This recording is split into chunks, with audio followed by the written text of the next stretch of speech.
ఆంధ్రప్రదేశ్లో తెలుగుదేశం, జనసేన, బీజేపీ కూటమి సాధించిన అఖండ విజయాన్ని ఆదర్శంగా తీసుకుని తెలంగాణలో కూడా అధికారంలోకి వస్తామంటూ ఏపీ సీఎం నారా చంద్రబాబు నాయుడు సతీమణి ఎన్టీఆర్ ట్రస్ట్ చైర్పర్సన్ నారా భువనేశ్వరి ధీమా వ్యక్తం చేశారు.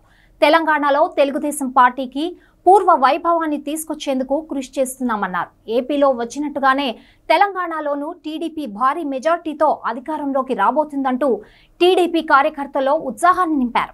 జూన్ 18న హైదరాబాద్లోని ఎన్టీఆర్ ట్రస్ట్ భవన్కు విచ్చేసిన నారా భువనేశ్వరిని పలువురు టీడీపీ నాయకులు మర్యాదపూర్వకంగా కలిశారు. గత 2 నెలలుగా పాదయాత్ర చేపట్టిన టీడీపీ రాష్ట్ర కార్యదర్శి జలముని రవీందర్, ఇబ్రహీంపట్నం నియోజకవర్గం నాయకులను భువనేశ్వరి అభినందించారు.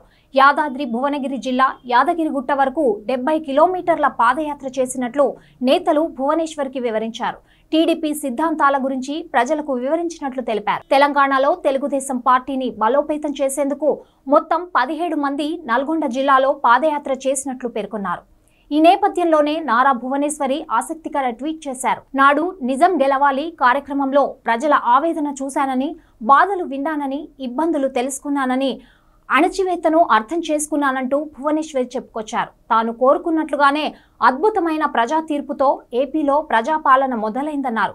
ఈ రోజు ఏపీలో ఎక్కడ చూసినా ప్రజలు తామే గెలిచామన్నంత సంతోషంలో ఉన్నారని, స్వేచ్ఛగా మాట్లాడుతున్నారని, తన అభిప్రాయాలు చెప్పగలుగుతున్నారు.